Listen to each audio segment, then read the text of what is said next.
इतिहास गवाह है कि बीजेपी ने जब भी सीएम फेस चुनने में 2 दिन से ज्यादा का समय लिया है तो चेहरा फिर नया ही सामने आया है। फिर चाहे बात उत्तर प्रदेश में योगी आदित्यनाथ के पहली बार मुख्यमंत्री बनने की हो या छत्तीसगढ़, राजस्थान और मध्य प्रदेश में सीएम घोषित करने की।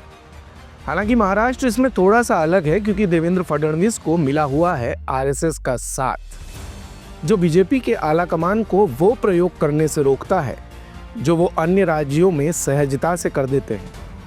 पर सवाल फिर यही है कि इतना समय लगने का कारण क्या हो सकता है? तो उसके पीछे की वजह है जातिगत समीकरण। दरअसल बीजेपी से इस बार कई मराठा विधायक जीतकर विधानसभा पहुंचे हैं। ऐसे में भारतीय जनता पार्टी यही समीकरण साधना चाहती है, फिर चाहे वो सीएम फेस के तौर पर हो या मंत्रालयों में मराठाओं को तरजीह देकर। और इसीलिए ये सस्पेंस अब तक बना हुआ है कि कौन होगा महाराष्ट्र का अगला मुख्यमंत्री। लेकिन ये तय है कि मुख्यमंत्री बीजेपी का ही होगा।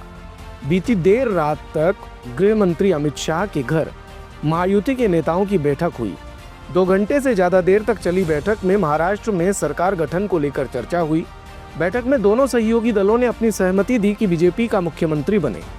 लेकिन सूत्रों के मुताबिक बड़ी बात यह है कि बैठक के दौरान कुछ महत्वपूर्ण पोर्टफोलियो पर चर्चा भी हुई, और वो होनी भी थी क्योंकि अगर मराठा को मुख्यमंत्री नहीं बनाया तो फिर कहीं तो सेट करना ही होगा।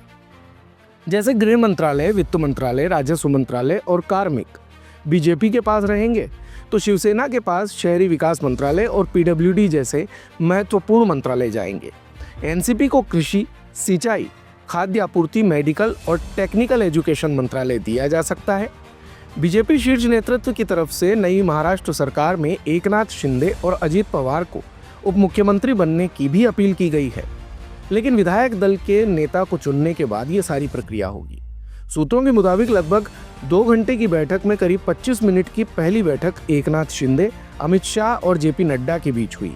बाद में अजित पवार और देवेंद्र फडणवीस पहुंचे, जहां शिंदे, पवार, फडणवीस, सुनील तटकरे, गृह मंत्री और बीजेपी अध्यक्ष की बैठक हुई।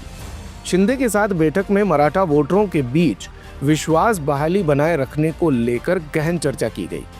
अमित शाह और जेपी नड्डा के साथ बैठक को एकनाथ शिंदे ने अच्छा और सकारात्मक बताया।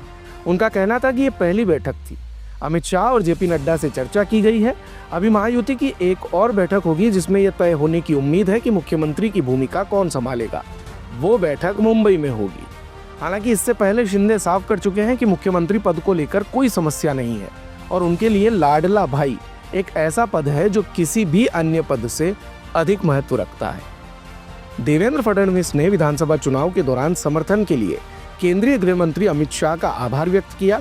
उन्होंने एक्स पर पोस्ट शेयर करते हुए चुनाव के दौरान पार्टी कार्यकर्ताओं को प्रेरित करने और प्रोत्साहित करने के लिए श्रेय जो है वो शाह को दिया। उन्होंने लिखा, महत्वपूर्ण महाराष्ट्र विधानसभा चुनाव 2024 के चुनावी अखाड़े में उनके भारी समर्थन और जिस तरह से उन्होंने कार्यकर्ताओं को प्रेरित किया उसके लिए केंद्रीय गृह मंत्री अमित शाह का आभार। इस अवसर पर बीजेपी राष्ट्रीय अध्यक्ष जेपी नड्डा, एकनाथ शिंदे, अजित दादा पवार, महायुति नेता और सहयोगी भी नई दिल्ली में मौजूद थे। यानी चुनाव के बाद जश्न, जश्न के बाद मीटिंग, मीटिंग के बाद ट्वीट, आपसी समन्वय के बयान। इशारे तो बहुत सारे हैं लेकिन निशाना सिर्फ एक। खैर जो भी हो, महाराष्ट्र को अब जल्द ही नया मुख्यमंत्री मिलने जा रहा है और मिलने जा रही है नई सरकार। ऐसे में सत्ता से जरूरी है उन वादों की क्रियान्विति जो दावों के रूप में सामने आए थे विधानसभा चुनाव में। देखते रहिए भारत कवरेज। दिन भर की सारी अपडेट्स के लिए सब्सक्राइब करें भारत कवरेज को और हाँ, बेल आइकन दबाना ना भूलें ताकि आप रहे अपडेटेड हमेशा।